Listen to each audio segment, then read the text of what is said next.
라이브 그냥 그렇다고요.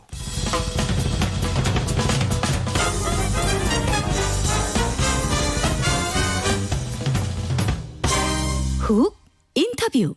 훅 인터뷰 이어갑니다. 후쿠시마 원전 오염수 처리 문제. 주진우 라이브에서 이 문제 계속 다루고 있습니다. 여러 번 다뤘는데 또 다루겠습니다. 올해는 이 원전 방사성 오염수를 어떻게 마무리 짓겠다고 스가 총리께서 얘기를 했는데요. 이 상황 어떻게 진행되고 있는지, 이 문제를 국제적으로는 어떻게 또 바라봐야 하는지 짚어보겠습니다. 장마리 그린피스 기후에너지 캠페이너, 안녕하세요. 네, 안녕하십니까. 후쿠시마 오염수 2021년에 방류될 가능성이 있습니까? 스가 정권에서는 지금 2022년을 얘기하는데요. 네. 계속해서 방류 결정이 지연이 되잖아요. 예. 그에 따라서 방류 역시도 2022년 혹은 2023년에 네. 시작할 계획이다라고 지금 주장하고 있죠. 그런데 바닷물에 버리는 거지 않았습니까? 오염수를. 그런데 국제사회에서 이거 일본 보내지 말라, 버리지 말라, 이렇게 좀 목소리가 있습니까? 최근에 이제 국제 원자력 기구 총회에서도 네. 한국 이외에 캐나다라던가 네. 그리고 이제 중국 같은 나라들은 얘기해야죠. 네, 이제 국제 해양법의 틀 안에서도 이 얘기를 충분히 할 수 있다. 그리고 이것을 국제 원자력 총회 기구에서도 얘기하는 것은 해양법 총회 안에서도 여러 이제 국제 행사에서 한국 정부가 이 얘기를 문제 제기하는 건 네. 한국 정부의 온당한 권리라는 것도 이제 지지하고 나섰습니다. 그렇습니까? 다른 나라들은 지금 동조하지 않습니까? 근데 실제로 지금 이제 코로나 상황 때문에 이제 이런 그 여타의 문제들이 굉장히 이렇게 밑에 있잖아요. 예. 그러니까 한국 정부가 계속해서 이런 내용들을 국제사회에 알리는 업무들을 올해는 더 적극적으로 해야 되는 시기인 거죠. 그런 것 같습니다. 필요한 것 같습니다. 그런데 국제원자력기구 사무총장이 그런 얘기를 했어요. 오염수를 바다에 방류하는 방침에 대해서 기술적 안전성이 담보됐다고 밝혔다. 일본을 좀 두둔하는 듯한 그런 발언인데 전 그 소리 듣고 아주 가슴이 쿵 무너져 내렸습니다. 많은 분들이 그러실 것 같아요. 왜냐하면 국제 원자력 기구라고 하면 예. 이제 원전에서 굉장히 중요한 공신력 있는 기관이죠. 그렇죠. 그러니까 그 기구가 얘기하면 진짜 오염수 방류에도 안전한 게 맞지 않아? 이렇게 생각하시는 분들도 계실 텐데 네. 국제 원자력 기구와 일본 정부는 단 하나의 같은 목표를 가지고 있습니다. 어떤 목표요? 그러니까 일본의 원전을 다시 부흥시키고 전 세계적으로도 원전 사고가 나도 인간의 힘으로 방지할 수 있다, 사고를. 잠시만요. 국제 원자력 기구는 원자력 발전소를 지지하는 부흥해야 된다, 이렇게 그런 입장을 가지고 있어요? 그렇죠. 그래요? 그런데 원전의 가장 취약한 것은 네. 원전의 가장 취약점은 그 원전의 안전성이 제대로 확보될 수 없다. 예. 그것 때문에 환경 비용을 계속 올려서 건설을 하다 보니 네. 원전의 경제성이 상대적으로 떨어지게 되죠. 예. 그러니까 원전 산업은 계속해서 사양 산업이 되고 있거든요. 네, 그렇죠. 그러니까 이 위기 상황을 어떻게 모면할 것인가. 후쿠시마 원전 사고가 완전하게 처리 가능하다는 걸 보여주자. 이것에 대한 완벽한 합의와 목표가 있기 때문에 2011년 사고 직후부터 여태까지 예. 후쿠시마 원전 사고 수습을 하는 과정, 그리고 오염수 방류를 하는 그 전체적인 절차까지 일본 정부와는 같은 목표를 공유하고 있다. 그러니까 국제 원자력 기구는 친환경적이지 않고 그 원자력 발전, 원자력을 위한 그런 단체인 거네요. 그러니까 원전의 안전성을 계속해서 주장해야 되는 입장인 거죠. 그래요. 오염수를 해양이 방류하는 거, 이거 굉장히 심각한 문제가 있을 것 같은데 그렇지 않나요? 그러니까 사실상 방사성 물질의 가장 큰 문제는 예. 어떤 처리나 혹은 어떤 그 많은 양의 물로 희석을 한다고 해도 네. 방사성 물질의 성질을 잃어버리지 않는다는 데 있어요. 예. 그러니까 예를 들어서 지금 단적인 예로 삼중수소 같은 경우에는 반감기가 5만 7천 년이 넘거든요. 그 얘기는 5만 7천 년이 지난 다음에야 삼중수소가 가지고 있는 방사능이 예. 이제 떨어지기 시작한다는 거예요. 그런데 지금 오염수 안에는 총 64가지의 방사성 물질이 있습니다. 예. 그렇죠. 근데 그거를 지금 처리한다고 하지만 문제는 앞으로 방류한다고 주장하는 137만 톤의 오염수에서 훨씬 더 많은 양이 기다리고 그렇죠. 있다. 이건 시작이다. 예. 그런 지점에서 절대로 방류 결정 자체를 하지 못하게 해야 되는 상황입니다. 자, 오염수를 방류할 경우 향후 우리나라나 주변 생태계에 좀 어떤 영향을 미칠 것으로 예상하고 있습니까? 방사성 물질마다 움직이는 그 행태가 다른데요. 네. 예를 들어 가장 위험하다고 알려진 스트론튬. WHO에서 지정한 1급 발암 물질이고요. 예. 칼슘과 같이 움직이기 때문에 뼈에 흡착하면 백혈병이나 골수암을 일으키는 아주 위험한 물질입니다. 네. 이런 물질들은 해저 토양에 침잠해서 계속해서 그 토양에 가까워지는 해조류나 아니면은 그 어류들에게 영향을 미치는 거죠. 장기간 거기 머물면서요. 네. 그리고 희석이 되지 않기 때문에 앞으로 방류하는 모든 양의 방사성 물질은 계속해서 그 바다 안에서 돌고 그리고 남아 있다. 그렇게 되면 우리 식탁의 안전까지 우리도 확보할 수 없을 가능성이 많다. 왜냐하면 검역에서 그거를 안전을 확보할 수 없고요. 예. 그리고 계속해서 그 물질이 남아 있으면서 생태계를 방사성에 피폭시키는 것과 다름이 없기 때문이죠. 네. 제가 그 지난주에 체르노빌이라는 그 영화 HBO. 네. 프로그램을 봤는데요. 이거 원전 사고 안전성을 담보하는지 그 무엇과도 바꿀 수 없는 절대적인 명제지 않습니까? 그런데 후쿠시마 원전 사고를 보고도 이렇게 교훈을 얻지 못했다는 것 자체가 저는 조금 화가 나는데요. 일본 국민 절반 이상이 후쿠시마 오염수 해양에 방류하면 안 된다. 이런 기사도 나왔어요. 아주 네.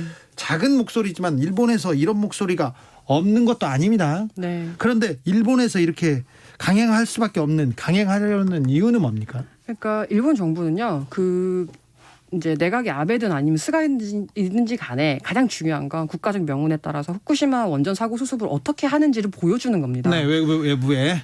이거는 경제 사회적으로 가장 중요한 문제죠. 그러니까 네. 올림픽을 활용해서도 부응하려고 하는 건데요. 그렇죠. 후쿠시마에서 경기를 치르면서 우리는 원전 사고를 극복했다. 그걸 보여주고 싶어 하는 거 아닙니까? 네. 근데 그래서 빨리 버리고 빨리 처리하고 우리는 안전하게 처리했다. 그 얘기를 하고 싶은 건가요? 네, 그렇죠. 일단 후쿠시마 원전 사고는 수습했고 이미 끝났다. 네. 그리고 모든 일본 국민을 포함해서 원전 산업에 종사하는 모든 사람들이 후쿠시마 원전 사고나 어떤 일종의 원전 사고도 우리가 관리할 수 있다는 걸 증명했다. 이걸 보여주는 것이고요. 두 번째는 말씀드렸던 것처럼 오염수는 계속해서 만들어지잖아요. 네.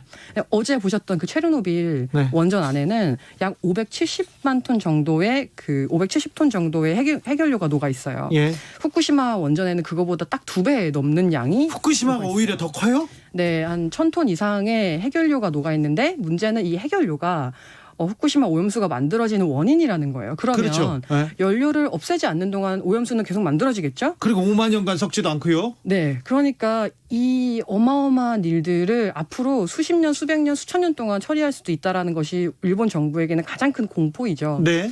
비용도 많이 들고요. 그렇죠. 그러니까 이걸 빨리 없애고 싶어 하는 겁니다. 후쿠시마 주변에는 아직도 사람이 가지 못하고 그리고 네. 거기서 어떤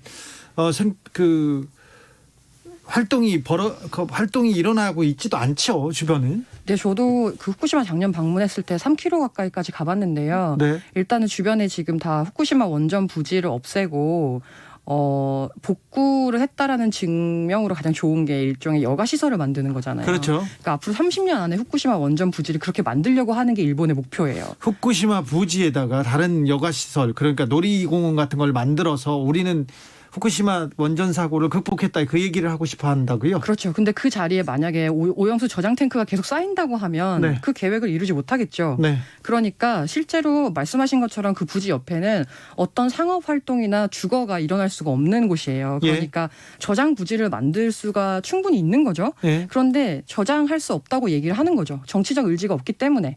그래서 오염수를 방류할 수밖에 없다라고 이것은 거짓 주장입니다. 오염수를 어떻게 처리해야 됩니까? 바다에 버리는 거는 이거는 그 생태계를 파괴하는 행위지 않습니까? 어떻게 처리해야 됩니까? 그린피스는 처음부터 예. 유일한 방법은 오염수 저장 탱크, 더 튼튼한 탱크를 통해서 장기 저장하는 수밖에 없다. 네. 장기 저장하면 훨씬 방사능이 감소되는 물질들이 굉장히 많이 있기 때문에 안전성을 훨씬 확보할 수 있고요. 저장 탱크에 저장하는 것 이외에 어떤 방식으로든 환경에 방출하는 것은 금해야 된다는 게 그린피스의 입장입니다. 그린피스도 그렇게 외치고 환경단체들 계속 외치고 있는데 왜 주변국들이 야 버리면 안 돼 이런 얘기를 안 하는지 모르겠어요. 뭐 중국도 마찬가지고 대만도 그렇고 미국도 뭐 지금 조금씩 목소리가 있다고는 하나 이 다 같이 쓰는 바다 아닙니까? 다 같이 쓰는 지구고 네. 그런 목소리를 좀 모아야 되는 거 아닙니까? 근데 저는 여기서 한 가지 사례를 좀 설명드리고 싶은데요. 그러니까 후쿠시마 원전 사고나 이런 거 이전에 그러니까 일본 정부도 실제로 이런 방사성 폭력의 그 당사자였던 때가 있어요. 예. 그러니까 러시아가 1990년대에 이제 가지고 있던 방사성 물질들을 바다에 불법으로 투기했거든요. 아, 예. 근데 그거를 그린피스가 현장에서 포착해서 그냥 에어를 해버렸어요. 생방송으로 중계를 해버린 거죠. 네. 그러니까 일본에서 이제 러시아 대표들에게 직접 이거를 문제 제기를 하면서 수년 동안 괴롭혀서 국제해양법이라는 그 틀 안에 방사성 물질은 바다 환경에 버리면 안 된다라는 규약이 훨씬 강화가 된 거예요. 그래야죠. 그리고 그 강화된 조치 덕에 한국도 해양법을 비준한 거예요. 예. 그 발단을 만든 것이 일본이기 때문에 굉장히 이 행위 자체가 불법적이라는 걸 알고 있다. 그런데 여기서 우리가 확인해야 되는 것은 인접국으로서 어떤 자신의 권리를 어떻게 표현하고 어떻게 인접국들의 이제 의견을 모으는지 그 전략이 중요하다는 거예요. 일본 정부는 그걸 해냈거든요. 우리나라도 국제해양재판소에 잠정 조치라는 것을 청구할 수가 있어요. 근데 이런 행위들이 한국을 제외한 나머지 국가들에게 국제법적으로 이 행위를 일본에게 공식적으로 항의하는 틀을 만들어주는 거거든요. 그런데 근데 그걸 누가 해야 되냐? 가장 가까운 국가, 가장 많은 피해를 입을 국가인 한국이 일본이 예전에 했던 것처럼 똑같은 방식으로 이것들이 인접국들을 조직화하는 방식으로 표현할 수 있다는 겁니다. 그런데 안 하고 있습니까? 지금은 상당히 좀 천천히, 그러니까 우리가 할 수 있는 권리가 충분히 많이 있음에도 불구하고 굉장히 수세적으로 대처하고 있다라고 좀 보여지고요. 왜냐하면 지금 계속 정보 공개를 청구하고 있는데 네. 지금 청구해야 되는 것은 방사성 오염수 물질을 방류했을 때 어떤 피해가 올 수 있느냐, 환경 영향 평가라는 것을 국제법적으로 하게 되어 있고요. 심지어 국제 원자력 기구마저도 이 환경 영향 평가를 하라고 하는 편이거든요. 그런데 이제 그거를 요청하는 게 아니라 정보 공개를 청구하고 조사를 같이 할 수 있게 해달라는 방식으로 진행이 되는 거죠. 우리 정부에서 지금 아쉽죠. 나섰지만 좀 소극적이다 이런 얘기 하나요? 네, 맞습니다. 해양법 재판소에 청구할 수 있는 주체가 정부밖에 없습니까? 네. 저라도 하고 싶은데요. 네, 정부가 해야 되기 때문에 지금 우리 시민들이 그린피스와 같이 해야 하는 것은 일본 정부가 이것을 계속 하지 못하게 막아야 되고요. 지금 네. 저희가 계속해서 이 서명을 통해서 일본 정부에 공식적으로 항의를 하고 있습니다. 네. 그리고 또 하나는 한국 정부가 뒤처지지 않고 계속해서 일본 정부에게 공식적으로 국제해양재판소를 통해서 방류를 금지하라고 요구해야 하는 거죠. 요구하게 만들어야 되는 후쿠시마 거죠. 원전 사태 이후에 일본에서는 원전 또 계속 짓고 있습니까? 계속 활동하고 있습니까? 짓진 원전? 않고요. 계속 이제 가동을 멈췄었죠. 네. 원전 가동을. 그래서 이제 짓지는 않고 있습니까? 네, 재가동을 추진을 계속 하고 있습니다. 우리도 탈원전 시대를 열겠다고 이렇게 얘기했습니다. 그런데 지금 우리나라에서는 그 원자력 발전소를 계속 짓고 있죠. 신고리 5, 6호기 취소해달라, 건설을 취소해달라 이렇게 얘기했는데 항소 기각했어요. 그러니까 2심에서도 건설 취소는 안 된다 이런 판결이 나왔습니다. 네. 어떻게 보십니까 이 판결? 저희가 한 4년 동안 지금 이 재판을 계속 하고 있는데요. 네. 1심에서도 지고 2심에서도 졌어요. 왜 졌어요? 사실 그 1심에서는 졌다기보단 사정 판결이죠. 그러니까 건설 허가를 준 것은 위법하지만 건설 허가를 준 것은 위법하지만 건설 취소까지는 안 된다 이런 판결 받았죠. 네, 맞아요. 그러니까 위법에서 인정받았던 게 뭐냐면 네. 사실 후쿠시마 사고 이후에 가장 중요한 건 원전의 건설을 허가할 때 이게 만약에 사고가 나면 안전성이 무엇보다 중요하죠. 그렇죠. 사고가 나면 어떻게 할지가 가장 중요하지 않겠습니까? 네. 어떻게 예. 도망갈지, 어떻게 피난시킬지, 예. 그리고 어떤 방식으로 이 절차들을 이행할지가 가장 중요하죠. 네. 그런데 문제는 신고리 5, 6호기 건설 허가를 할 때는 이것 계획에 대한 어떤 내용이 포함되어 있지 않다. 그리고 여기서는 방사성 환경 영향 평가서라고 얘기를 해요. 네. 후쿠시마 원전 사고 이후에 전 세계가 원전에 대한 안전 규정을 강화했거든요. 네. 한국도 마찬가지였죠. 네. 근데 그것을 반영해야 하는데 반영시키지 않았어요. 예. 그게 사실은 가장 큰 거고요. 두 번째는 지진에 관련해서만 안전 규정을 어긴 것이 7개가 넘습니다. 네.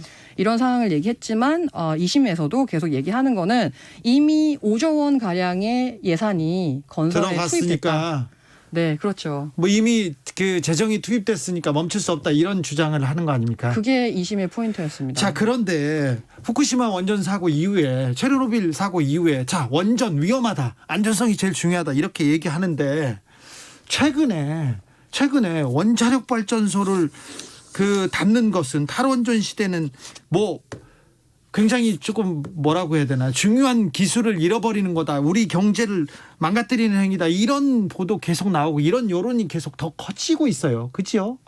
이 부분은 어떻게 생각하세요?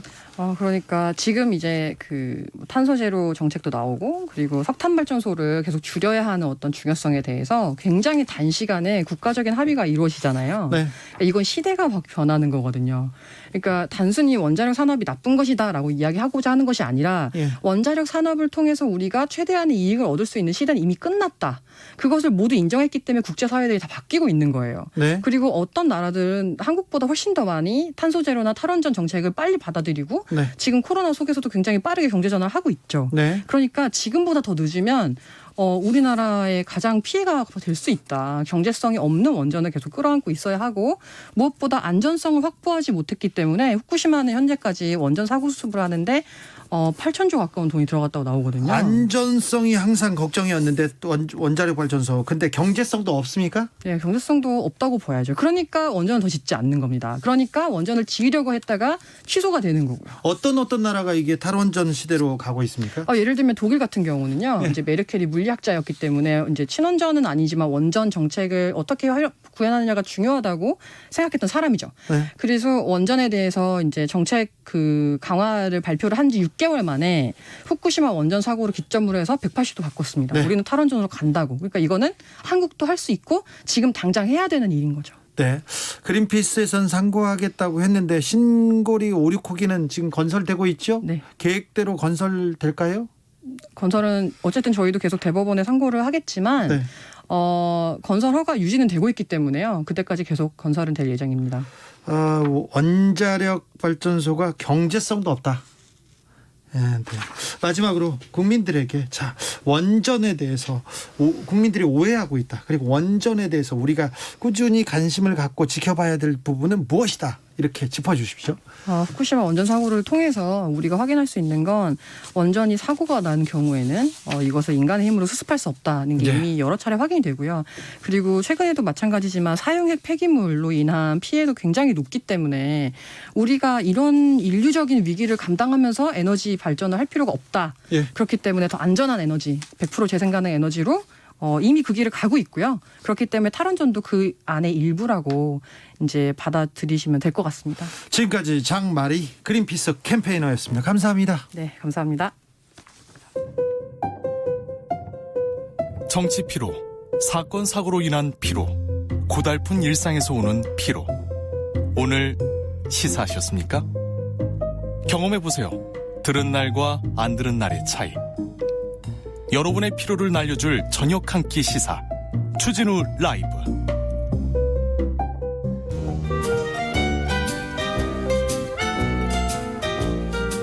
민생이 먼저다. 함께 잘 먹고 잘 사는 법 찾아보겠습니다. 민생과 통하였느냐. 생생민생통. 안진아 선아 민생생각 안진걸 민생경제연구소장 어서 오세요.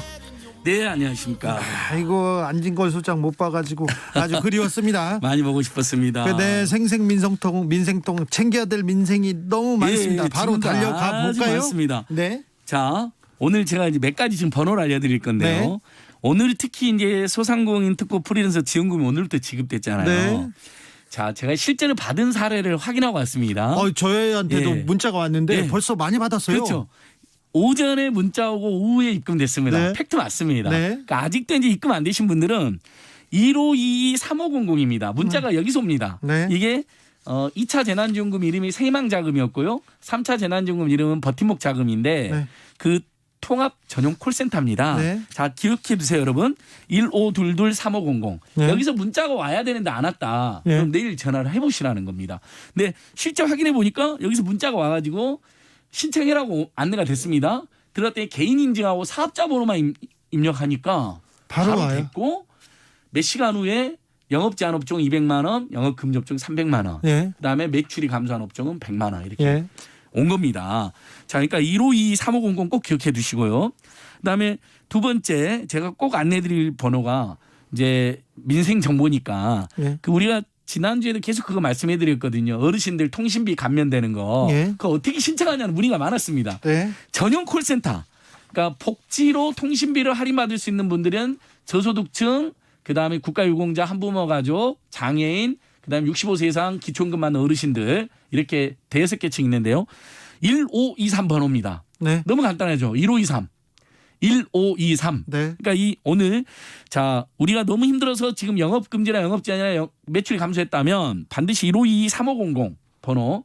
그러니까 재난지원금 전용 콜센터입니다. 예. 1522-3500. 각종 통신비 할인을 받아야 되는데 못 받고 있는 분들 네.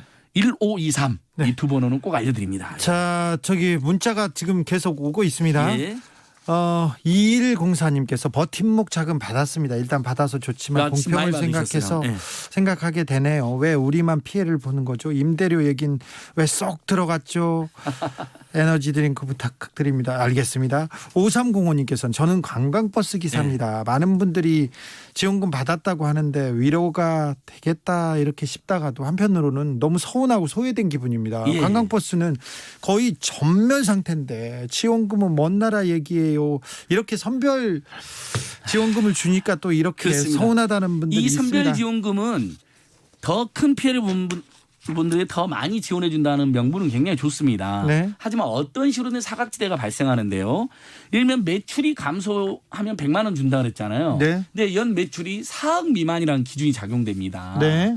거기에다가 자영업자들만 줍니다. 그렇죠. 노동자는 배제됩니다. 물론 특수고용 노동자, 프리랜서, 돌봄 노동자, 택시기사님들은 50에서 100만 원 이번에 됩니다. 예. 근데 그 외 노동자들은 여기서는 못 받는 것이죠. 네. 그다음에 매출이 조금이나 늘어났거나 입증이 안 되거나 아니면 매출이 4억 이상인 분은 배제가 됩니다. 예. 그다음에 이분들은 이번 3차 재난지원금은 9.3조까지 풀리지만 어떤 결정적인 문제가 있냐면요. 제가 오늘 이낙연 대표님한테 드리는 글도 제가 하나 발표하고 왔는데요. 자, 이분들이 이 돈을 받으면 어디 쓸까요? 이 피해자들은요. 이 피해를 많이 보신 분들은요. 일단 임대료 임대료 내고요. 예, 뭐 근데 임대료는 얼마냐? 작년 말에 올해 초에 민생경제연구소나 참여연대랑 같이 헌법소원을 냈거든요. 우리 중소상공인들이 나서서 헌법소원 낸 이유는 뭐냐면 영업 제한이나 영업 금지를 당했는데 보상이 제대로 안 됐다. 이건 문제가 있다. 헌법소원 냈는데 그분 제가 정말 매출액을 봤어요. 작년 12월 매출이 재작년 12월 매출의 3%밖에 안 됩니다. 97%가 줄었어요? 진짜요. 이거 거짓말 아닙니다. 3%밖에 안 되는데 이분에게 주는 돈은 200만 원이잖아요. 예. 그래서 임대료가 얼마냐 여쭤보니까 그분 헌법소원에도 써져 700만 원입니다. 예. 그러니까 자 200만 원 받아가지고 지금 몇 달째 밀린 700만 원씩 몇 달째 밀린 임대료를 내는데 너무 턱없이 부족하죠. 그러니까 보상이 제대로 안 되는 문제가 하나 있습니다. 네.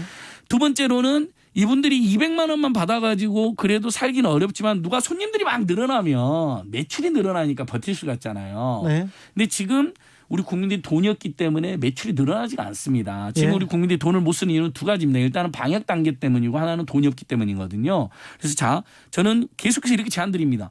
설 명절 전에는 지금 오늘 400명으로 내려갔잖아요. 감염자가. 요거 300명, 200명까지 어떻게든 우리 다운시키고 우리 국민들 모두 지금 노력하고 있으니까. 예. 그러면 이제 매출을 늘릴 객관적 조건 형성이 되는 거고 거기에 돈만 있으면 되잖아요. 그래서 오늘 저는 이낙연 대표님께 전격 제가 글을 하나 썼는데 사면에 앞장서실 게 아니라 4차 재난지원금을 전 국민에게 주는데 앞장서달라. 사면이 아니라 4차 4차 재난지원금을 전 국민에게. 근데 4차 예. 재난지원금도 나오는데 벌써 얘기가 나오는데 예. 자, 홍남기 경제부총리 이번에도 선별이다. 전 국민한테 줄 수 없다 얘기를 하지 않습니까? 예, 예. 이거 정말 우리 애청자 여러분 저는 아주 심각한 문제의식이 드는데요. 자, 연말에 IMF하고 OECD가 발표를 했습니다. 한국 경제 통계에 대해서요. 굉장히 의미 있는 통계인데 일단은 작년에 대한민국의 재정 적자는 3% 정도여가지고 그 모든 선진국들을 대비해서 재정 적자가 가장 작은 나라로 꼽혔습니다. 2등에서 4위라고 IMF하고 OECD가 발표를 했습니다. 예. 그러니까 재정 적자가 제일 작았다는 거죠. 당연히 돈을 안 썼으니까 GDP 대비 국가 부채는 43% 선이라고 나와 있습니다. 예. OECD에서 가장 건전한 나라입니다. 네. 그다음에 그러면 GDP 경제를 부양시키는데 다른 나라 얼마나 썼느냐 IMF OECD가 또 발표한 거 보면 10%에서 20%를 많이 썼습니다. 예. 근데 우리는 GDP 대비 3%만 쓴 걸로 나옵니다. 자, 이 통계를 통해서 우리는 홍남기 부총님께 우리가 이렇게 감히 묻습니다. 아니 국제경제기구들도 그분들이 무슨 대한민국 편드는 것도 아니고 대한민국은 현재 GDP 대비 국가 부채가 굉장히 건전하고 네. 돈도 거의 안 썼다. 다른 나라에 비해서. 예. 그러니 돈을 더 쓸어 지금 공고를 하고 있습니다. 자, 홍남기 부총리가 나라 국가를 지키는 사람으로서 재정 건전성을 고민하는 것은 저는 이해는 됩니다만 그렇게 해서 2차, 3차는 선별로 주었지 않습니까? 네. 근데 국민들은 못 받은 국민들이 대다수고 선별하다 보니까 예를 들면 2차 재난지원금 지금도 3만 명에서 4만 명이 아직도 선별 중이라서 못 받고 있는 이런 문제도 발생하고 예. 아까 관광기사님처럼 불필요하게 탈락하는 분들이 생겨가지고 사각지대가 발생합니다. 사각지대 많습니다. 예. 4249님 코로나로 인해 폐업한 사업자들 방치하지 마세요. 그렇죠. 지원금 없어요. 폐업하는 분들은 또 지원금이 없습니다. 없어요. 폐업한 분들 재기 기금으로 50만 원만 줍니다. 50만 원만요. 예, 그러니까 그분들은 일면 폐업하는 분들은 일면 적자로 한 몇천만 원이 돼갖고 폐업했는데 50만 원 받아 없는 것보다 낫지만 이제 이런 거잖아요. 그러니까 네. 저희는 자 자영업자들에게 지금 현재 턱없이 부족하다는 비판을 받고 있는데 그분들을 추가로 돕는 것은 제4차 재난이 모두에게 주면 이분들도 4인 가족 기준으로 100만 원을 받게 되잖아요. 다시요. 네. 그래서 더 힘이 될 거고 두 번째 국민들이 이제 방역 단계가 내려간 다음에 설 명절 전후에서 또는 설 명절 직후에 재난지원금을 받아서 소비를 전 국민 재난지원금 받아서 소비를 늘릴 거 아닙니까 대폭. 네. 5월 달에 그렇게 했지 않습니까? 그때 5월 달 여러분 생각나실 겁니다. 그 사용 기한을 8월 31일까지 했거든요. 그랬더니 그때 민원이 다수 발생했어요. 왜 8월 31일 안에 다 쓰라고 그러냐. 근데 그 민원이 바로 없어졌습니다. 예, 5월 안에 다 쓰신 거예요. 네. 국민들이 힘드니까. 네. 그러니까 그렇게 해서 생산 유발 효과가 2배 가까이 발생했다는 분석이 나옵니다. IMF 보고에도 어떻게 나오냐면요. GDP 대비 1%를 쓰면 그 나라가 GDP에서 GDP 대비 2%에 3%의 경제 성장이 있다라고 분석합니다. 돈을 쓰면 쓸수록 요즘 같은 시기에는 경제가 성장한다는 거거든요. 네. 근데 홍남기 부총리님이 나라 국가를 생각하는 마음은 좋은데 이낙연 대표님, 정세균 총리님, 이재명 지사님, 그다음에 민주당 지도부 최고위원들 김종민 최고, 양양 최고위원까지 다 나서서 이번엔 전국민 재난지원금을 검토하자고 하는데 이낙연 또, 대표도 이번에는 전국민 예, 또 재난지원금 찬물을 끼얹은 겁니다. 저는 이건 문제 있다고 봅니다. 정말 저희랑 공개 토론이라도 한번 해줬으면 좋겠는데 또 저희들하고는 공개 토론도 응하지 않으시면서 계속해서 방송에 나와가지고 그게 마치 대통령님이 뜨신 것처럼 선별 지원이 불가피하다는 식으로 이야기하는데 2차하고 3차 했잖아요. 예. 많은 부작용이 발생하고 있습니다. 그러니까 더 많이 받아갖고 좋은 분들이 있는 건 사실입니다. 그게 일리가 없다는 게 아닙니다. 네. 근데 대다수 국민은 못 받기 때문에 거기서 소외감이 발생하고 불필요한 탈락자가 발생하고 그다음에 매출 증대 효과는 하나도 없는 것은 입증이 됐습니다. 4620님이 전국민 지급을 하면 제외되는 사람이 없게 하고 지역화폐로 하되 사용처를 소상공인 위주로 선별하면 좋을 것 같습니다. 이런 의견도 좋고요. 예. 9718님은 전화 하루 종일해도 안 받아요. 같은 미용실인데 헤어, 네일, 피부숍 다 기준이 다릅니다. 기준이 주먹구무구예요. 얘기합니다. 8113님은 임대료 문제가 제일 큰 문제입니다. 맞습니다. 아무리 국가에서 재정 지원해도 밑빠진 독에 물 붓기죠. 독일이나 캐나다처럼 임대료 관련해서 법도 만들어야 됩니다. 얘기하는데 해외에서는 어떻게 지원합니까? 그래서 뭐 저희는 계속 지금 임대료 멈춤법, 임대료 삼생법도 이제 하자고 하고 나오고 예. K방역 완성은 K민생 대책이다 이렇게 피켓도 만들어 다니는데 자 일본 가까운 일본 네. 자 8시까지 지금 문을 닫아라고 명령을 내리니까 네. 자영업자들이 반발하잖아요. 우리 먹고 살기 하루에- 어려워요. 그러니까 예. 하루에 하루에 6만 원, 60만 원이 넘어요. 60만 원을 줘버립니다. 네. 이걸 이론적으로 30일로 하면 1,800만 원을 받는 겁니다. 1,800만 원. 그러면 정말 한 달에 그 1,000만 원 안팎을 벌었던 분들이 숨통이 튀는 거 아닙니까? 심지어 더 받는 경우가 있을 수도 있겠죠. 그런데 우리나라는 이렇게 많이 줄 수는 없잖아요. 그러니까 저는 그래서 두 가지 방법을 지금 제시합니다. 자, 이미 2차 재난지원금 때 이분들에게 영업 금지 기준으로 200만 원. 이번에 3차 재난지원금 때 오늘부터 받기 시작해서 영업 금지 기준으로 300만 원 지급이 됐잖아요. 예. 근데 아까 말씀드린 것처럼 임대료는 700에서 800만 원인 분들 입장에서는 물론 임대료 다 그렇진 않습니다. 보통 200에서 300이 많습니다. 네. 이분 입장에서는 잠깐의 도움이 되고 말아버리잖아요. 네. 그러면 이분들에게 어떤 대책이 필요하냐. 그래서 4차 재난지원금의 두 번째 전국민 지원이 불가피하다는 겁니다. 자, 설 명절 직후에 이분들에게 우리가 전국민 재난지원금 두 번째를 주면 이분들에게 추가로 아까 말씀드린 이분들도 다 가정이 있기 때문에 4인 가족 기준으로 100만 원을 받으실 거고 거기에다가 방역 단계가 내려가서 손님들이 이제 방역 수치가 오면 매출이 늘어나게 되니까 숨통이 이중으로 튀는 거잖아요. 그다음에 그럼에도 불구하고 더 어려운 분들을 추가로 도와야 된다면 자, 설 명절 직후 중앙정부는 전 국민에게 두 번째 재난지원금을 주고요.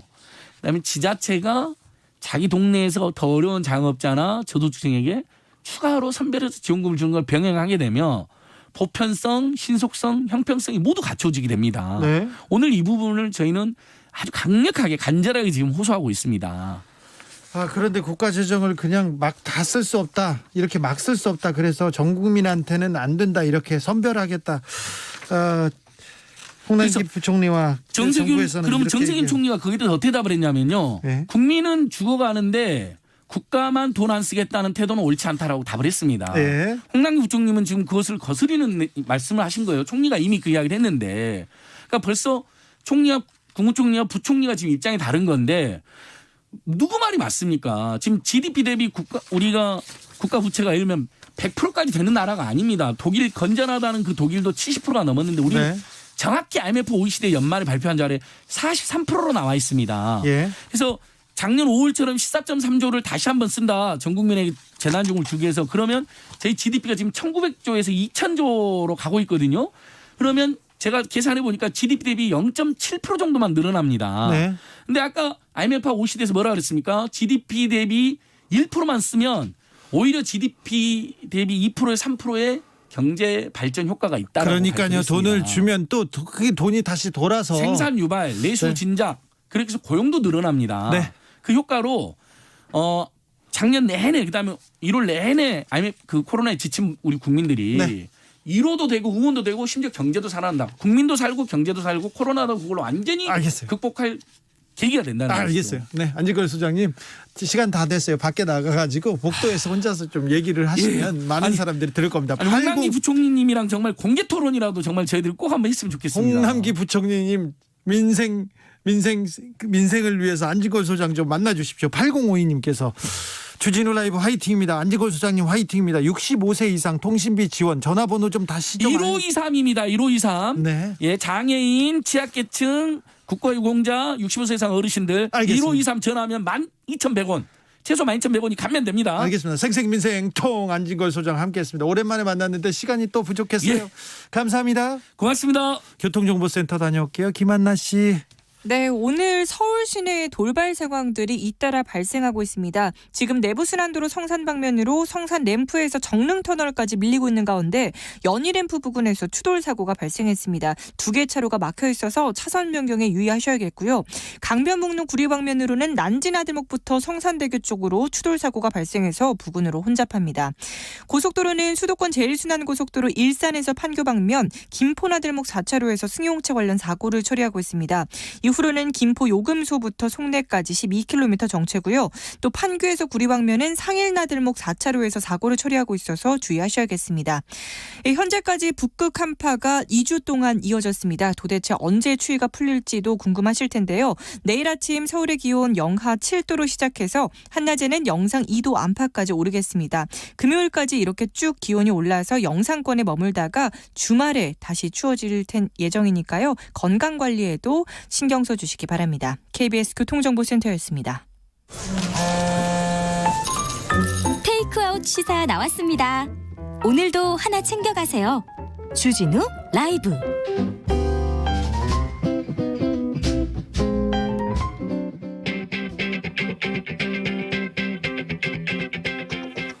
국회에 할 말 있습니까? 국회의원한테 민원 넣고 싶으세요? 그렇다면 잘 오셨습니다. 21대 국회 으뜸친절왕 박주민과 함께하는 주민센터.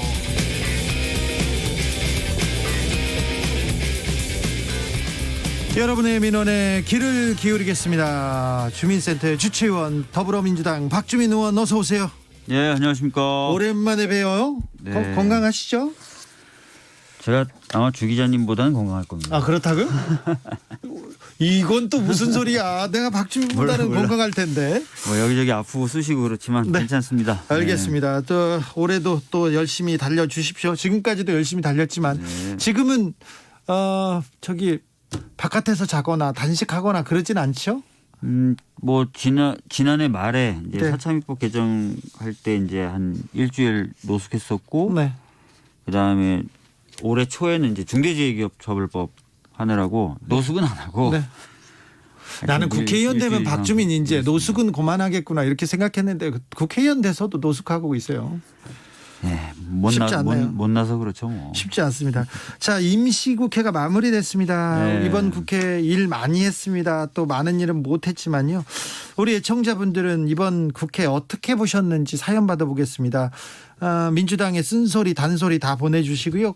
국회 이거 좀 해주세요. 이거는 왜 안 해요? 이런 얘기도 좀 보내주십시오. 샵 9730 짧은 문자는 50원 긴 문자는 100원 콩으로 보내시면 무료입니다. 그러면 주민센터 우리 박주민 의원과 함께 달려보겠습니다. 박주민 의원 이번 임시국회 본인한테는 어떤 생각이 듭니까? 좀 성과도 있는데 아쉬운 점도 있을 거 아닙니까?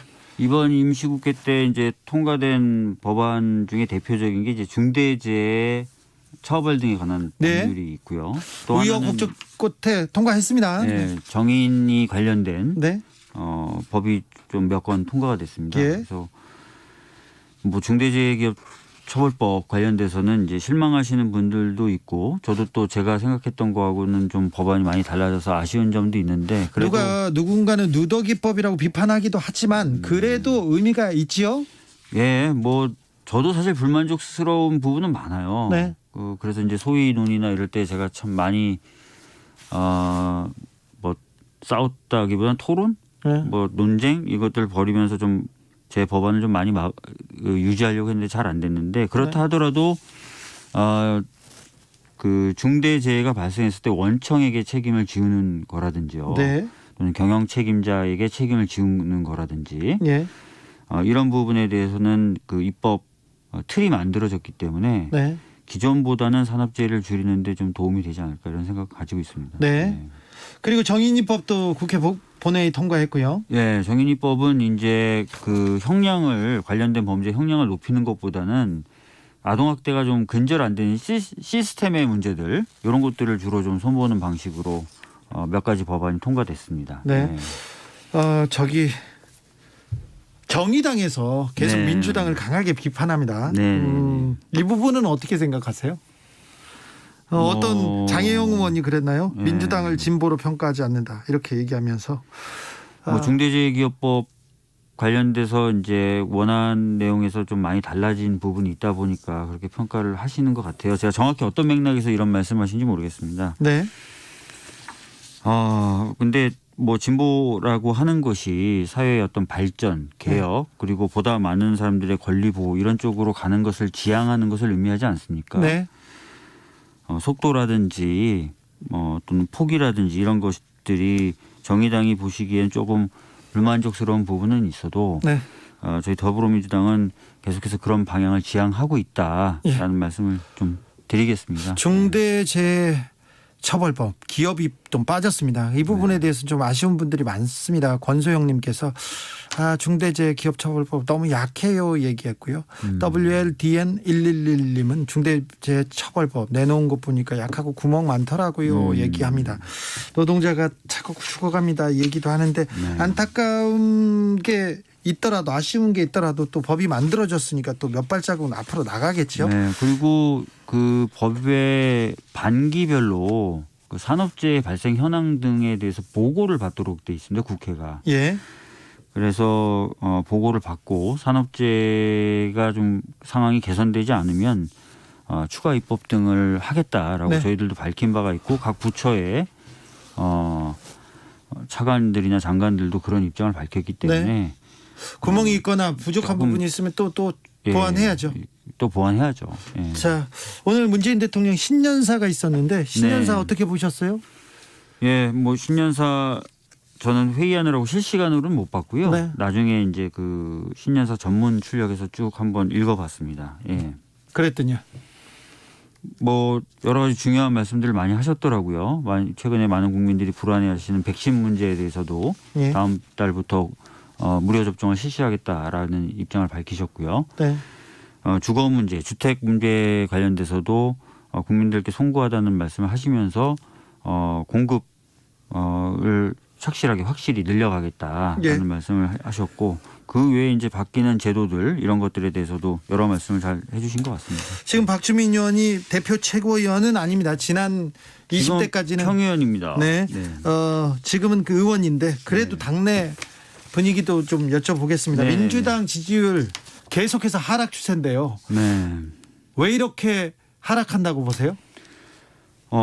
아무래도 이제 좀 그 두 가지 측면에서 어떻게 보면은 좀 실망감을 드린 것 같아요. 네. 한쪽 측면에서는 아까 이제 장혜영 의원님의 평가와 비슷한 평가를 받는 것 같습니다. 더 개혁적으로 더 일을 개혁적으로 해야 왜 되는데. 못하냐라는 예. 평가를 받고 있는 것 같아요. 180석 가지고 왜 못하느냐. 예. 다른 한쪽에서는 이제 부동산 문제라든지 네. 백신 문제라든지 이런 부분에 있어서 여당으로서 충분한 그 능력을 발휘하지 못한 것 아니냐 이런 평가도 좀 받는 것 같습니다. 네. 그런데 이제 아까 말씀드렸던 대로 백신 문제나 부동산 문제는 오늘 신년사에도 또 밝히셨지만 백신 접종이 시작되고 공격적인 공급 계획을 이제 내놓고 하면서 좀 다른 모습과 다른 평가를 좀 받을 수 있을 것이다라고 생각을 하고 있고요. 예. 좀 더 개혁적인 성과를 내지 못하고 있느냐라는 부분에 대해서는 저희들이 아까 말씀드렸던 대로 좀 더 나은 사회를 위한 개혁 과제들에 대해서도 끈을 놓지 않고 더 열심히 하겠다. 또 그것을 통해서 많은 국민들의 신뢰를 회복하겠다 이렇게 말씀드리겠습니다. 국민들이 코로나 때문에 굉장히 걱정하고 있고요. 네. 경제 문제, 부동산 문제 되게 고심하고 있습니다. 네. 근데 이게 한 번에 잡힐 문제가 아니잖아요. 네, 그럼요. 계속 그 어려움은 계속 갈 텐데. 그럼요. 그러면 민주당 계속 어렵겠네요. 그러니까 이 문제에 대해서 저희들이 해결하기 위한 단기적 방안부터 장기적 비전까지를 잘 만들어서 제시를 해드려야죠. 네. 그래서 당장 할 수 있는 일들은 이거니까 이건 확실하게 하겠다. 네. 그리고 당장 확실하게 개선이 안 되더라도 장기적으로 우리들은 이렇게 해나가겠다. 네. 이런 것들을 좀 보여드리면 그 부분에 대한 어떤 신뢰 네. 이런 것들은 회복할 수 있을 것 같다. 민주당이 지금 내놓은 정책들 중에 부동산 경제 정책은 굉장히 좀 불신받고 있는 거 아닌가? 대통령도 대단히 송구하다는 얘기를 했고요. 그래서 이제 공급 관련된 이제 획기적인 대책들을 이제 내세우려고 준비를 하고 있는 것이고요. 네. 다만 이제 공급 관련된 정책의 경우에는 현실적으로 그리고 실제적으로 공급 물량이 나오는 데까지 시간은 걸립니다. 그러나 공급을 이런 식으로 하겠고 어떤 타임라인으로 공급을 하겠다라는 것들을 확실하게 네. 그리고 의지를 실어서 이제 보여드리면 국민분들이 가지고 계신 불안감은 좀 해소되지 않을까 이런 생각이 듭니다. 이낙연이 쏘아 올린 작은 공이 아닙니다. 큰 공인데 사면 이 부분에 대해서는 당 내에서는 조금 논의가 사그라들었습니까? 아니면 계속 지금 언론에서는 계속 부추기고 있는데 사면 관련돼서는 지난번에 이제 긴급 최고위원 회의가 열렸잖아요. 네. 그래서 사면 관련된 여러 가지 논의는 좀 정리가 됐고요. 네. 그래서 당에서는 더 이상 뭐 사면 가지고 왈가왈부하는 얘기하지는 않고요. 예. 그렇죠. 근데 언론에서는 계속 어떤 부추기는 사람들이 있고 바라는 사람들이 있어서 그런가 봅니다. 네. 자, 그럼 민주당에서는 지금 가장 이렇게 좀 화두가 되나요? 가장 어려운 숙제가 뭐라고 합니까 지금? 뭐 여러 가지가 있습니다. 여당이다 보니까 뭐 한두 가지 사안을 저희들이 고민하고 있는 건 아닙니다. 예. 근데 많은 국민들이 원하시는 것처럼 검찰개혁 시즌 2도 있고요. 네. 또 언론개혁에 대해서 말씀하시는 분도 계시고. 예.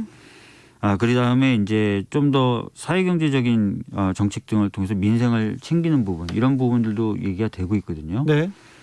그래서 그런 부분들을 좀 과제를 좀 정리해서 이제는 좀 국회 운영 시스템이 바뀌었습니다. 그래서 2월, 3월, 4월, 5월, 6월, 8월에 다 임시회가 열리게 돼 있어요. 매달 예, 그래서 거의 매달. 예, 거의 매달이죠. 1월 빼고는 이제 사실상 9월에는 정기국회가 시작되니까요. 예. 2, 3, 4, 5, 6, 8, 9 그러니까 1월, 7월 빼고는 다 국회가 열리니까 지속적으로 이제 통과시키고 처리하겠다는 말씀 드리겠습니다. 그럼 1월 달에는 뭐 합니까, 박주민 의원? 1월은 어떻게 되냐면요. 보통 12월에 그 정기국회가 끝나고 나면요. 네. 보통 임시회를 한번 열어요. 네. 그래서 그게 1월 보통 중순 정도까지 이렇게 진행이 됩니다. 예. 그러니까 실질적으로 1월이라 하더라도 한 2주 3주가 빠지는 건데 네.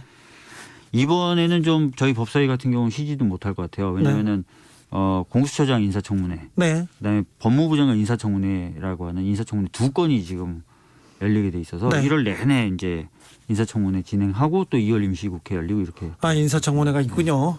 1545님 새해부터 사면 얘기로 뜨거웠지요. 국민 통합이라는 이유로. 그러나 국민은 사면을 쉽게 원하지 않습니다. 최고 권력자도 잘못하면 처벌받아야 한다고 생각해요. 민주당 초심 잃지 말고 개혁을 해주었으면 해요. 180석 가지고요. 박주민 의원, 네. 의원이 되기 전에 재벌개혁, 삼성개혁 계속 외쳤는데요. 그죠? 네. 근데 왜 민주당에서 재벌개혁 얘기 안 합니까? 원래 이제 공정경제 3법이라는 네. 부분, 특히 이제 상법이 이제 어떻게 보면 기업 또는 재벌의 지배구조 개선에 관련된 부분이었지 않습니까? 네. 그 부분을 얼마 전에 이제 통과를 시킨 건데 네. 사실 저도 이제 상법 김종인 그 비대위원장이 예전에 발의했던 거 그대로 발의를 했지 않습니까? 그대로 그래서 김종인 비대위원장의 아이디어를 그대로 그대로 해서 이거는 통과시켜달라. 이대로는 가자라고 네. 했는데 그 부분도 좀 많이 약화돼서 좀 아쉬워요. 거기에서도 후퇴했습니까? 예, 그 당시에 뭐 아시겠지만 지난번에 통과될 때 몇 가지 원칙에서는 좀 많이 좀 후퇴한 부분이 있죠. 그래도 공정경제 3법 이거 통과하는데 그 뭐 전경련을 비롯한 그 경제단체들 사업자들 굉장히 반대하고 엄청 반대 심했죠. 이번에 중대재해처벌법에 대해서도 뭐 사실상 많은 반대를 네. 했었고요. 예. 그러면 많은 좀 진전이 있는 건가요? 근데 솔직히 말씀드리면 이제 뭐 원래 발의됐던 법안들의 내용에 네. 비하면 이제 어떻게 보면 약화된 상태로 통과된 건 맞죠. 예. 그렇지만 한참 동안 또 꽤 오랫동안 논의만 되었지만 통과되지 못했던 법들을 통과시킨 건 맞습니다. 그래서 네. 원하는 걸음걸이가 10걸음이라면 10걸음은 다 걷지 못했지만 적어도 2-3부씩은 다 갔다. 이렇게 좀 봐주시면 어떨까 싶습니다. 그래요? 네. 자, 그러면 그 박주민 의원이 가장 이제 지금 심려를 기울이고 있는 가장 노력하고 있는 분야는 뭡니까 지금? 지금요. 네. 방금 전까지 쭉 회의를 하고 왔는데요. 네. 전 국민의 소득을 좀 실시간으로 네. 그리고 정확하게 파악할 필요가 있습니다. 왜냐하면은 재난지원금을 드리기 위해서도 네. 그런 게 필요하고요. 그래서 이제 그런 시스템을 좀 만들어야 되는데 영국 같은 경우에는 이제 2013년부터 그런 제도들을 도입하고 있어요. 네. 그것을 좀 도입을 하는 그런 방안에 대해서 지금 회의를 하고 왔는데 네. 그걸 통해 가지고 이제 전 국민의 보험 체계를 소득 기준으로 완전히 좀 바꾸고 아까 말씀드렸던 대로 뭔가 국가가 재난이나 이런 상황에서 뭔가 지원해 드릴 때는 아주 실시간으로 정확한 정보를 가지고 지원을 해드리게 만들고 동시에 이제 사회복지 서비스라든지 사회복지적인 혜택이 필요한 분들은 신청을 안 해도 자동적으로 시스템에 의해서 발굴이 되도록 만드는 그런 기반이 되는 시스템을 좀 만들어 보려고 지금 열심히 준비 중에 있습니다. 그런 생각합니까? 공수처는 그 예정대로 지금 계획대로 지금 착착 진행되고 있습니까? 네, 공수처는 아시다시피 이제 인사청문회 거치고 나면 공수처장이 임명이 되는 거고요. 예. 그다음에 공수처장이 나머지 이제 그 공수처 검사 등을 이제 임명하는 절차 등 네. 이걸 거치면은 이제 공수처가 출범하게 되는 것이죠. 네. 저기 박범계 의원은 네. 지금 법무부 장관 후보자죠? 네, 맞습니다. 법사위원으로 같이 옆에 있다가 네. 지금 법무부 장관 후보자가 됐으면 이제는 법사위에는 안 올 거 아니에요. 그죠? 원래 제 옆자리였었는데요. 이제 안 오시겠죠. 그래요? 네. 네. 장관으로 출석은 하시겠죠. 네. 영주님께서 검찰개혁 시즌2가 문제가 아니고 국회개혁 먼저 하시죠 얘기하면서 국회개혁은 언제 할 거냐. 국회의원들 선거 때마다 정치개혁하겠다 특권 내려놓겠다 하는데 또 선거 끝나면 그런 얘기 안 나온다. 그렇게 얘기하시는 분들이 있어요. 그 20대 국회 때 제가 이제 발의했었던 일하는 국회법이라는 게 있었습니다. 예. 그 일하는 국회법의 내용이 전부 다는 아니지만 일부가 반영된 그 국회법이 통과가 됐고 이제 시행이 됩니다. 그래서 아까 말씀드렸던 것처럼 연간 국회 스케줄이 법에 박혀 있어요. 네. 그러니까 2월달, 3월달, 4월달, 5월달, 6월달, 8월달 임시국회 쭉 연다. 그다음에 정기국회는 9월부터 100일간 연다. 이 스케줄이 아예 법에 박혀 있어서 네. 예전에는 이 스케줄 합의가 안 돼가지고 아예 국회를 열지 못하는 경우가 많았거든요. 네. 그런 경우 없이 거의 상시적으로 국회를 열어서 일하는 것으로 지금 시스템이 바뀌었고요. 네. 의원들의 출석 그 현황 같은 경우도 정보를 공개하는 걸로. 물론 제가 예전에 발의했던 법은 출석률이 낮은 국회의원들 세금으로 월급 주는 거니까 네. 월급 깎자는 내용까지 있었는데 그건 좀 빠지고 출결 현황에 대해서 공개하는 그런 내용들도 담겨 있습니다. 7847님, 박주민 의원님 헌법만 못 바꾸는 180석 뽑아주었는데 왜 반대만 하는 야당에 끌려다니는 느낌입니다. 네. 그러니 소리만 높이는 사람들이 지지율 오르잖아요. 이렇게 안타까운 분인 것 같아요. 이분은 박주민 의원한테. 여러분들 기억나시겠지만 사실은 저도 참 답답하고 할 말이 많은데요. 해요. 더 열심히 하겠다는 말씀만 여기서 드리겠습니다. 그래요? 네. 그래. 자, 박주민 의원. 새해에 네. 자 2021년에는 나는 이건 하겠다. 국민들한테 내가 이거는 해보이겠다. 이런 새해 소망이 있습니까? 글쎄요, 뭐 아주 구체적인 걸 당장 말씀드릴 수는 없을 것 같은데 네. 오늘 읽었던 책 중에 좋은 문구가 있더라고요. 네. 기회의 평등을 넘어서서 결과의 평등까지는 못 가더라도 네. 조건의 평등 정도는 이루어야 되는 것 아니냐라는 네. 문구가 있던데 요즘 여러 가지 그 어려움 속에서 고군분투하시는 분들 많고 청년들의 경우에는 힘들어하시는 경우도 많은데 조건의 평등을 이루는 그런 첫 시작이 되는 해 정도로 만들 수 있는 그런 일들을 좀 해보고 싶습니다. 좀 구체적으로 개인에 대해서는 나 박주민은 올해는 뭘 할 거야. 올해는 어떤 모습 보여줄 거야. 이런 거 없습니까? 담배 끊는 거요? 담배? 담배 끊겠다고 계획했습니까? 어제 많이 혼나가지고요. 그래요? 네. 집에서? 엄청 혼났어요. 네. 혼날만 해요. 애도 있는데. 최영우님께서 사법개혁은요 어떻게 되어가고 있나요? 사법농단 판사들 줄줄이 무죄 받고 있는데 국회 차원에서 견제는 없습니까? 이렇게 물어봅니다. 네, 지금 뭐 저나 일부 그 젊은 의원들 중심으로 조금 준비해 나가고 있습니다. 예? 뭐 보여드릴 수 있는 정도의 것이 되면 좀 보여드리려고 조금 하고 있습니다. 네. 예. 사법개혁, 검찰개혁 말고 또 박주민이 또 보여주려고 준비하는 건 뭡니까? 그러니까 뭐 검찰개혁 같은 경우 제가 지금 검찰개혁 특위 간사여서 수사기소 완전 분리 뭐 네. 이런 것들 내용을 준비하고 있고요. 예. 사법개혁은 아까 말씀드렸던 대로 젊은 몇몇 의원님들과 계속 논의를 해나가고 준비를 해나가고 있다는 점. 네. 그다음에 아까 말씀드렸던 대로 소득의 명백한 파악, 공정한 과세 그리고 재정 등 지원할 때 정확한 정보에 의해서 지원할 수 있는 그런 시스템 만드는 거. 뭐 이런 것들 고민하고 준비하고 있고요. 네. 그리고 자꾸 고민하죠. 자꾸 뭘 그렇게 고민해요? 우리 박주민 의원? 최대한 빨리 결정을 해서 네. 결정이 되면 이왕이면 주진우 라이브에 나와서 말씀을 드릴 수 있는. 네. 예. 올해는 박주민이 고민도 좀 덜하고 머리도 좀 덜 빠지는 그런 네. 한 해가 됐으면 좋겠어요. 네. 머리는 더 이상 빠질 게 없어요 이제. 아니야. 더 빠지겠어요? 자신하지 마요. 지금 무슨 소리세요. 자, 올해는 좀 복도 받고 좀 좋은 일만 좀 있어야 될 텐데 연초에 조금 힘들었죠?